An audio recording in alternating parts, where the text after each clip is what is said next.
Hola lectores, hay quien defiende que las democracias representativas occidentales tienen sistemas de representación tan defectuosos, tan imperfectos, que ni siquiera cabe hablar en términos de democracia. Criticar que elementos como las listas cerradas o directamente el sistema de partidos en los que todo lo decide la militancia y ni siquiera la militancia en despachos, ¿no? Y que su prioridad es el mismo partido y no la sociedad o los intereses legítimos del país, ha hecho que se cree una nueva clase social a la que poco le importa si el político de turno sea de izquierdas o de derechas, pues la defensa de los intereses egoístas de la propia clase política es algo transversal que va desde la extrema izquierda a la extrema derecha. Defienden que más allá del circo de la política y de los discursos llenos de marketing para captar votos entre la población y por lo tanto poder, el objetivo compartido está en la defensa y la ampliación de poder de las mismas estructuras del Estado que las hacen posible. Y es que no es, por ejemplo, un absoluto desastre la apatía a la que se tiene que haber llegado para que un ciudadano vote la opción que menos le disgusta, porque no se siente representado por ninguna opción política. Este movimiento lo que propone es cambiar completamente las estructuras de representación democrática para que realmente los políticos respondan incluso de forma individual ante la ciudadanía y acabar con esa clase política cada vez más alejada, cada vez más independiente de la población que lo legitima y que debería representar. En el año 2020, en plena pandemia del coronavirus, cuando yo no podía estar más estresado, más angustiado, porque estaba preparando Trotalibros Editorial cuando explotó todo aquello, y esto me llevó a engordarme no pocos kilos, cayó en mis manos providencialmente Ensayo sobre la ceguera, un libro con el que descubrí la literatura de José Saramago y me fascinó completamente. De hecho, fue mi libro favorito del año 2020. Pues bien, casi 10 años después de publicar Ensayo sobre la ceguera, José Saramago sorprendía a todo el mundo publicando su secuela, Ensayo sobre la lucidez. En este nuevo ensayo ficcionalizado, José Saramago realizó una afiladísima crítica a los sistemas, a las estructuras de los estados que se autoproclaman como democracias representativas y sobre todo a la clase política. Y en este vídeo os quiero hablar un poco de Ensayo sobre la lucidez, de la historia, de los temas y los interrogantes que contiene y sobre todo, qué me ha parecido. Bienvenidos a Trotalibros.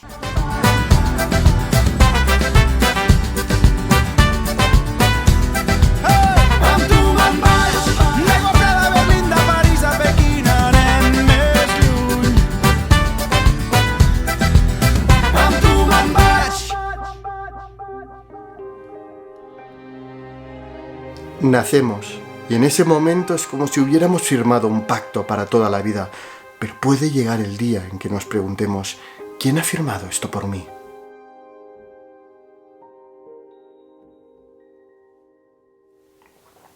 Muchas veces los debates políticos se centran en los debates que sostienen los partidos mayoritarios en el Congreso de los Diputados, por ejemplo. Sin embargo, hay muchísimos movimientos ciudadanos o de partidos muy minoritarios, sin ni siquiera representación, que tienen propuestas muy interesantes. Ya os he hablado de ese movimiento que pretende cambiar completamente las normas de la democracia, adaptándola al siglo XXI, abriendo las listas, acabando con los partidos y promoviendo una representación mucho más fiel a la ciudadanía. Luego hay otro movimiento que se centra en un derecho que es el derecho al voto en blanco. Es la alternativa del descontento, de la disconformidad.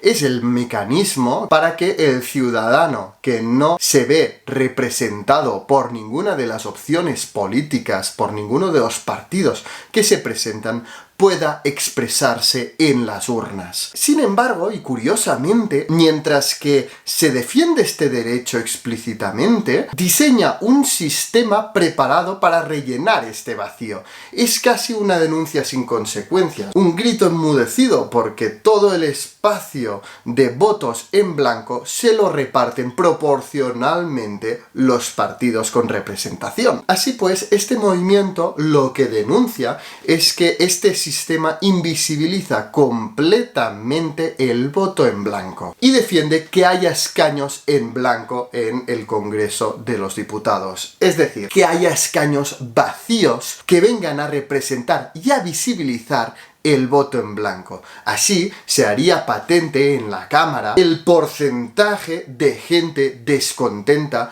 que no está satisfecha con las opciones políticas existentes. Porque, por ejemplo, imaginaros que, yo que sé, el 80% de la población estuviese descontenta y apática con las opciones ofrecidas y votaran en blanco. Pues bien, el sistema actual repartiría este 80% proporcionalmente al 20% restante de las opciones políticas. Pero imaginaros la imagen del Congreso de los Diputados con el 80% vacío, porque la población no confía en ninguno de los partidos que se presentan. ¿No sería una humillación a esta clase política? ¿No sería una ofensiva directa a la democracia? Pues bien, estas mismas preguntas se hace José Saramago en Ensayo sobre la lucidez. Y como hizo en Ensayo sobre la ceguera, realiza estas reflexiones y se hace estas mismas preguntas a través de una historia.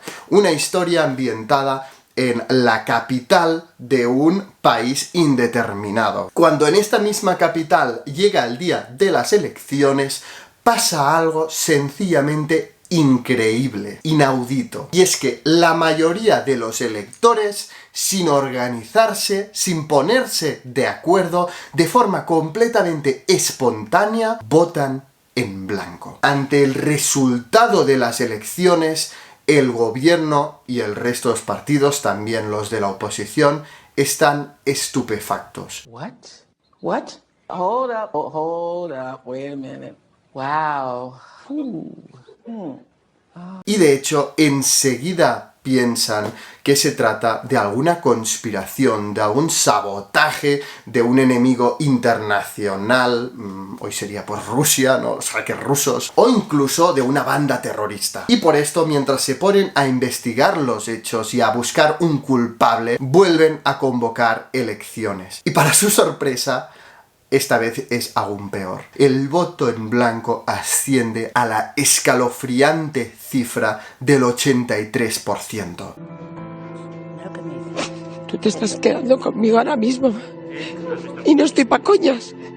¿Entiendes? Y me vuelvo a hacer las mismas preguntas que antes. ¿Qué le pasaría a una democracia ante esta condena clara, casi unánime de sus electores? Ante esta bomba que implosiona en el mismo núcleo de su esencia, en la fuente de su mismísima legitimidad. Parece que ante esta situación tan compleja y tan sorprendente, el gobierno, las instituciones, los partidos, el sistema, tendría dos opciones, básicamente. Uno sería abrir un proceso constituyente o, en fin, repensarse con el fin de reconectar la ciudadanía al sistema. Pero es que, claro, en la historia, al ser un acto espontáneo, individual, sin que haya un movimiento detrás, con unas ideas, con un manifiesto, no hay ninguna demanda concreta de la ciudadanía, más allá del descontento general. Por otro lado, la segunda alternativa sería que el sistema se defienda brutalmente contra sus propios ciudadanos, que lo boicotean, que lo atacan a través del voto en blanco, para su propia supervivencia, la propia supervivencia del sistema. Es decir, que la clase política, el sistema, haga todo lo que sea necesario para mantenerse en el poder. En este ensayo ficcionalizado, que es Ensayo sobre la lucidez, Saramago apuesta claramente por esta segunda alternativa. Y es que en la mayor parte de ensayos sobre la lucidez nos introduce en las altas esferas de estas mismas estructuras. Nos ofrece el privilegio de asistir al gabinete de los ministros y a las más importantes reuniones y consejos del primer ministro para decidir qué hacer ante esta situación, cómo volver a lo que ellos llaman la normalidad democrática y acabar con esta revolución pacífica que es el voto en blanco y que ellos conciben como el peor de los ataques, o sea, preferirían bombas antes que este ataque frontal a través de un derecho tan democrático como es el del voto en blanco. Así pues vamos asistiendo a todas las deliberaciones, a todos los acuerdos y los desacuerdos en el seno del gobierno y con los partidos de oposición también para reaccionar ante esta situación. Y evidentemente, lejos de intentar escuchar esta voz democrática que se expresa a través del voto en blanco, lo que se ponen a hacer es a investigar y a buscar un culpable y si no lo encuentran, a crear un culpable. Pero es que por mucho que investigan no encuentran nada. Ningún indicio de organización en el uso masivo de este derecho que es el del voto en blanco. El gobierno, la clase política impone el toque de queda, prohíben reuniones, el ejército se despliega por las calles de la capital. La guerra entre el sistema y la ciudadanía acaba de empezar. Podríamos dividir perfectamente ensayos sobre la lucidez en tres partes. La primera parte discurre a lo largo de esa primera jornada electoral y vamos siguiendo esta jornada a través del presidente de una de las mesas. Una vez se hace público el resultado de esta jornada electoral tan sorprendente, la narración escala los órganos de gobierno hasta situarse en las más altas esferas del gobierno de este país indeterminado. Especialmente sigue la pista del primer ministro, que se sitúa entre el parecer del ministro de Cultura, que quizá es el que simpatiza más con el voto en blanco, ¿no? Y es más abierto quizá a escuchar, y el ambicioso ministro de Interior, que apuesta por la mano dura y por decapitar este movimiento con una brutalidad impresionante a través de las cloacas del Estado. Finalmente volvemos a bajar a pie de calle en la última parte de ensayo sobre la lucidez a través de una operación especial militar a lo Putin, ordenada por el ministro de Interior, y en esta parte es donde se establece más una relación entre ensayo sobre la lucidez y ensayo sobre la ceguera. Aquí las referencias entre estos dos libros se multiplican. Y de hecho seguimos los pasos de la que fue la protagonista de ensayo sobre la ceguera, la mujer del médico, la única que no se había quedado ciega en la epidemia de ceguera blanca que se nos narra en ensayo sobre la ceguera. Y es que efectivamente la ciudad, la capital en la que transcurre ensayo sobre la lucidez es la misma ciudad en la que transcurre ensayo sobre la ceguera. Cuando empiezan los hechos de ensayo sobre la lucidez han pasado 4 años desde la ceguera blanca, y ya solo por lo que tarda en llegar la primera referencia en ensayo sobre la lucidez a los hechos que transcurrieron en ensayo sobre la ceguera demuestra que la sociedad ha decidido pasar página, olvidarlo como un pacto colectivo implícito, y lo que sucedió durante la ceguera blanca se tiene casi como un tema tabú. Y no es para menos, porque recordemos que en la epidemia de ceguera blanca que se nos narra en ensayo sobre la ceguera, la mentira de la civilización se desmorona y sale a relucir la humanidad en su estado más primitivo, ¿no?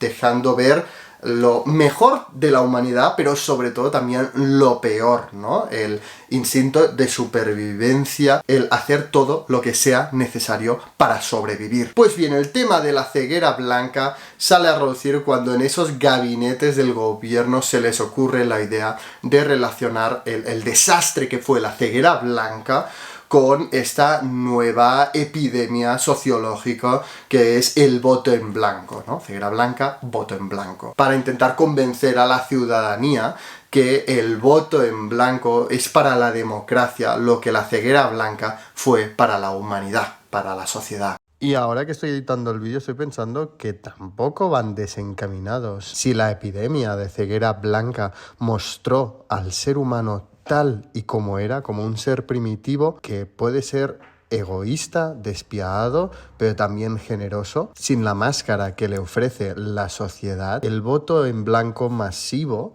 hace exactamente lo mismo con el sistema, con las instituciones, con la clase política. Los deja desnudos, desenmascarados, tal y como son, en su absurdidad. Así pues, aunque Ensayo sobre la lucidez es secuela de Ensayo sobre la ceguera, cabe mencionar que se pueden leer independientemente. Son dos historias autoconclusivas. No obstante, yo os recomiendo muchísimo leer Ensayo sobre la ceguera antes, porque sobre todo en la última parte de Ensayo sobre la lucidez, las referencias son constantes y además te reencuentras con personajes que aparecen en Ensayo sobre la ceguera y vais a disfrutar mucho más de Ensayo sobre la lucidez si habéis leído antes Ensayo sobre la ceguera. Por ejemplo, en cuanto al estilo, es prácticamente el mismo en ambos ensayos ficcionalizados. No se utilizan nombres propios en ningún momento, tampoco se identifica el lugar, el país, la ciudad en el que transcurren los hechos, y como ya consiguió en Ensayo sobre la ceguera, el efecto directo de esto consigue que se lea donde se lea Ensayo sobre la lucidez y Ensayo sobre la ceguera, el lector va a identificar su propio país, a sus propios políticos y a él o a ella mismo o misma en la narración. También, de la misma forma que Ensayo sobre la ceguera, Ensayo sobre la lucidez se mueve en un minimalismo estilístico que hace que, por ejemplo, en los diálogos no haya guiones, ¿no? Todo fluye constantemente en una narración. Bueno, exactamente lo mismo que os conté en la reseña de Ensayo sobre la ceguera, que por cierto os dejo por aquí arriba. También son bastante paralelos en cuanto a estructura, y es que Saramago, una vez más, partiendo de un hecho increíble, un hecho científico en el caso de Ensayo sobre la ceguera, como es el de una epidemia, y un hecho sociológico en Ensayo sobre la lucidez, como es el voto masivo en blanco, abre una reflexión, un ensayo, a través de una historia,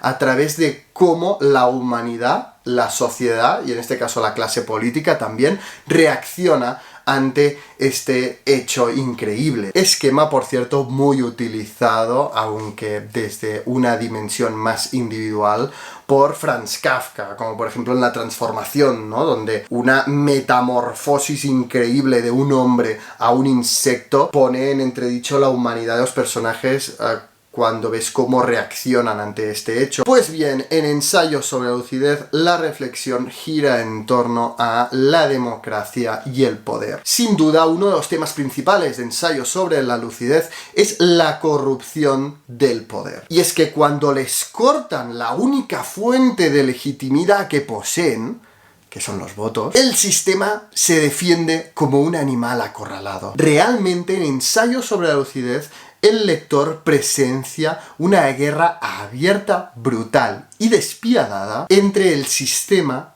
y la ciudadanía. Y el hecho de que pueda existir una guerra entre el sistema y su ciudadanía ya significa que aquello no es una democracia, porque en principio el sistema debería ser o representar la ciudadanía. En cambio, en este libro, Saramago retrata las estructuras de poder, el gobierno, los partidos, como un elemento opresor del pueblo, a pesar de estar en un sistema pues, en el que se vota y en el que los porcentajes los decide la ciudadanía a través de su voto. Pero a la vez es un sistema que simplemente distribuye porcentajes. Saramago retrata al pueblo como perfectamente capaz de organizarse a sí mismo y en cambio al gobierno como un nido de víboras ambiciosas que solo miran por su bien, independientemente de lo bajas que sean sus acciones a través de las cloacas del Estado contra la ciudadanía que deberían representar. En este ensayo los políticos están más ocupados en hacer todo lo que sea necesario para acabar con este voto en blanco que perciben como un un ataque, inventándose problemas que no existen, creando enemigos donde no los hay y desestabilizando a la ciudadanía a través de las cloacas del Estado, es decir, en crear ceguera a la ciudadanía, que en abrir una reflexión sobre qué deberían hacer para recuperar la confianza en el sistema,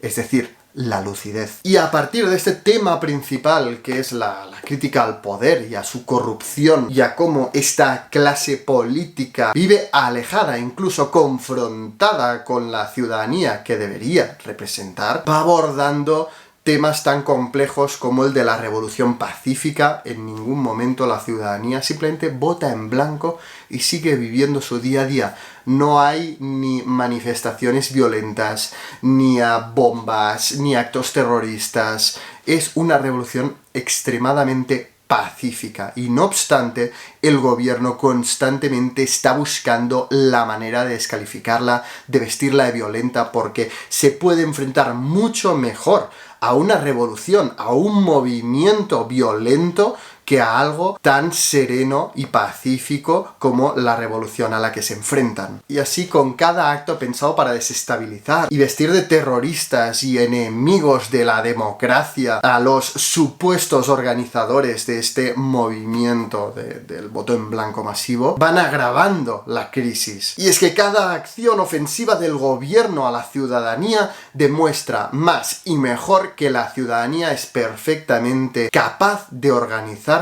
y vivir sin los políticos, mientras que los políticos, por supuesto, necesitan a los ciudadanos. Así, a medida que va avanzando la novela, cuanto más se desesperan los políticos, más tranquilos y más serenos se muestran los votantes. Y ahora viene la gran pregunta. ¿Me ha gustado Ensayo sobre la lucidez? A mí no me ha acabado de convencer, cosa que me sorprendió mucho, porque a mí, a priori, Ensayo sobre la lucidez me llamaba mucho más la atención que Ensayos sobre la ceguera. Como también el concepto de la democracia, de qué es democracia, qué no es democracia, se ha dado mucho en los últimos tiempos. A mí Ensayos sobre la lucidez me llamaba mucho más la atención. Sin embargo, a diferencia de su precedente, en Ensayos sobre la lucidez me he encontrado una narración que en momentos me parecía absolutamente inverosímil, como que Saramago no sabía por dónde proseguir la historia e iba improvisando, y de hecho muchas veces los diálogos los notaba muy forzados, mientras que en Ensayo sobre la ceguera todo me parecía fluido, todo me parecía que encajaba, todo me parecía natural, todos los personajes me encantaban en su complejidad. En este libro, en el que parece que Saramago quiera repetir el éxito que consiguió con Ensayo sobre la ceguera, autoimitándose en el estilo y siguiendo una estructura muy similar, como quien quiere repetir un éxito, me ha parecido algo impostado, algo inverosímil, algo forzado y sobre todo sin la fuerza narrativa de Ensayo sobre la ceguera. Y es por esto yo creo que en la última mitad de la novela Saramago acude a apoyarse en Ensayo sobre la ceguera, en los personajes que creó en Ensayo sobre la ceguera y en múltiples referencias a los hechos de Ensayo sobre la ceguera, porque esta historia ya no daba más de sí. Así que, aunque no deja de ser Saramago, hay reflexiones interesantísimas y me ha hecho pensar mucho este libro, y se lee muy bien porque es Saramago. Para mí, Ensayo sobre la lucidez simplemente no se puede comparar a Ensayo sobre la ceguera. Son ligas completamente diferentes. Seguiré leyendo a Saramago, a ver qué me encuentro, pero esta segunda lectura no ha llegado al nivel ni se ha acercado a mi primera lectura de Saramago. Y eso es todo. Dadme un like si os ha gustado esta reseña, dejadme en los comentarios si habéis leído a Saramago, si no, si os llama la atención Ensayos sobre la lucidez, qué os parecen estos movimientos que son tan críticos con las democracias representativas, con las listas cerradas, con el sistema de partidos, con el trato a los votos en blanco. Por favor, contádmelo todo en los comentarios, que yo siempre os leo. Y sobre todo, no olvidéis suscribiros en el canal para no perderos ningún vídeo. Leen mucho.